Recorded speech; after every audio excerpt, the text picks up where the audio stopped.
Slopped a three by Yogi Ferrell. They're now ahead 19-17, and this crowd is really rocking. It's tough to play here in Assembly Hall. They've only lost once here this year, 8 times only over the last 4 years. Minnesota out with the ball, and Joey King, he's going to knock down a right wing three.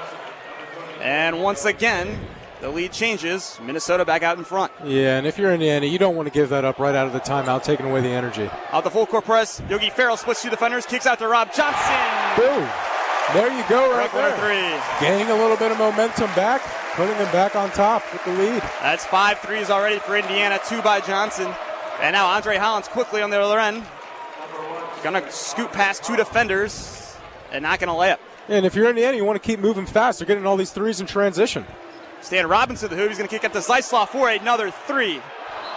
That one's short. And the rebound to Jordan Fuchs in the game for the first time as a Hoosier. We'll talk about his story here in a little bit. But he's called for the foul going up for that offensive rebound. Yeah, I didn't even notice. I'm kind of surprised that Jordan Fuchs is in the game this early. He just came over from the football team, 6'6", 230 tight end for the Indiana football team, and he just started practicing them with Indiana over break, and coming in this early, I'm kind of surprised to see him. So the tight end a little bit too physical there, called for the foul. He guards Walker, and now Walker will find Joey King, who drives left on Zeislaw, and he's going to hit the mid-range jumper. Joey King quickly here with 8 points, and Minnesota up front, 24-22. Yeah, Joey King having a solid start to this game right now. Indiana needs to find a way to shut him down. Rob Johnson has it left wing. He'll now find Stan Robinson over on the other wing. Robinson shoveled off to Zeisloft. And he'll now find Rob Johnson, who's going to slow things down. 8:20 to go here in the first half. Rob Johnson left wing looking in for Fuchs. Instead, he'll find Stan Robinson, who cuts to the hoop. And Robinson's going to lose the ball. Okay. However, it's off a Minnesota defender, and IU will keep the basketball.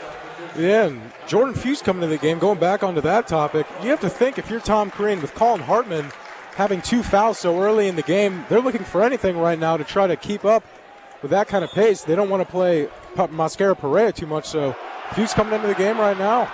Indiana's 3 on the shot clock. Yogi Ferrell's going to have to let it fly, and he hits the 15-footer. That'll tie this game up at 24. 8 minutes to go here in the first half. We'll have a timeout at the next whistle. Mason driving right wing on Rob Johnson, and so he'll go center, find Morris on the opposite wing.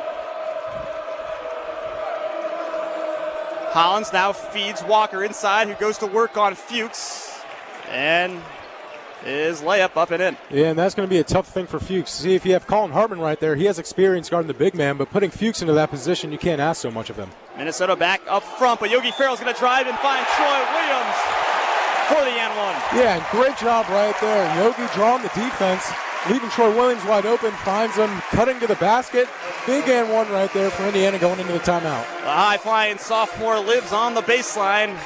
He is the recipient of a Yogi Ferrell pass, and he will have a chance to give the Hoosiers the lead when we come back. It's all tied at 26 here in Bloomington.